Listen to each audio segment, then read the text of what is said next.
Surgery is complete. He is on his way home. It is Tuesday, April 7th, 2015, and Hank just completed a very successful medial patellar luxation surgery.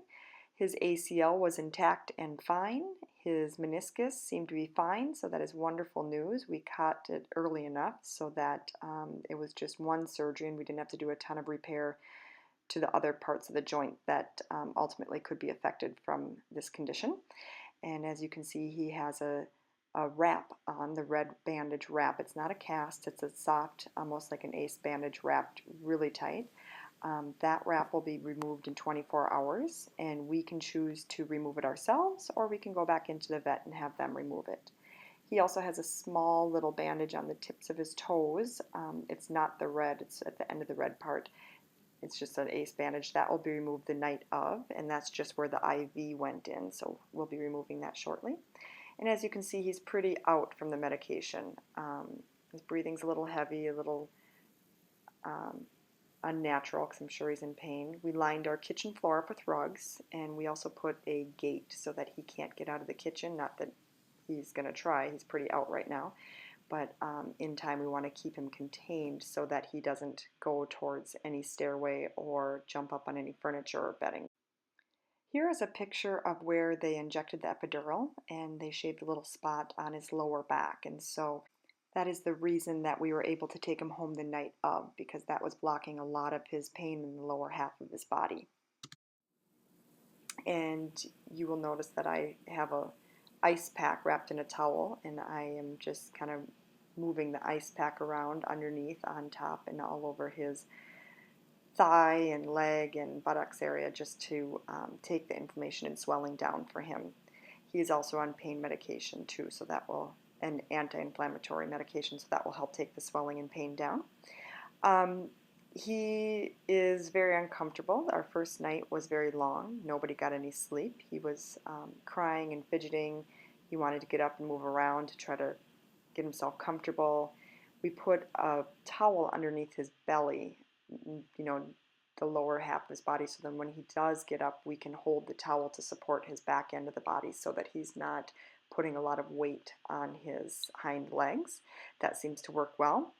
And you'll also notice that I kind of made a at-home sling. I'd used 2 winter headbands, ear warmers, and put one around each leg, and then wrapped a scarf through the loops. And that way I don't have to bend over and try to hold him up. It's a little bit easier on me and on him. It's not at his belly, it's wrapped around his thigh bones, which make it a lot easier. So we will continue with this. Lots of sleep, lots of ice, lots of gentle massage to relax him. He's pottied once. It took a long time. It took till midnight the night after surgery. He held it as long as he could, and I can tell he was getting really fidgety and started crying and panting, and he was super uncomfortable. And after multiple tries of bringing him outside, he finally went potty. So I am happy about that. He is not drinking yet. It's the day after surgery, and he is still hesitant to eat his food or drink any water. We have been giving him his medication with scrambled eggs. That works better than his treats. He's not interested in his treats.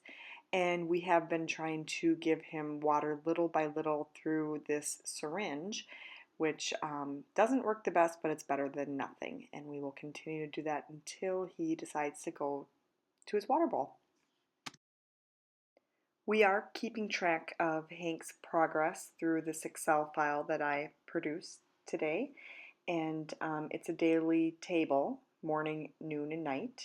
And we record his medication, the timing that he took it, the therapy, the timing that we are massaging, doing passive range of motion, leash walks, potty breaks, eating, when we ice, and just any notes on him and his progress. So we have one for each day so we can keep track and also have something to bring back to the veterinarian and also to his rehab specialist so we can show them what we're doing at home. So I just want to conclude this video and say that the very first night after surgery was a bigger challenge than I could have ever have anticipated. And so if I can help anybody else out there going through this same thing with an upcoming surgery, I would recommend to cancel anything on your task list the following day after surgery because sleep is minimal that first night. You'll have a crying, fidgety, unsettled dog. So take your time. Make sure that you just are there 100%. I slept by my dog the entire night. I can't say that I slept, but I held him there. And it's well worth it. Anything you can do to comfort. I did lots of ice, lots of massaging, lots of he would try to get up and walk around, so I'd support him. I'd hold his belly, I'd hold his hips so that he could walk around. Absolutely no jumping. Everything is very slow, very supported, and good luck to you. If you have any questions, let me know, and I will keep updating on Hank's progress. And I'm crossing my fingers it all goes well.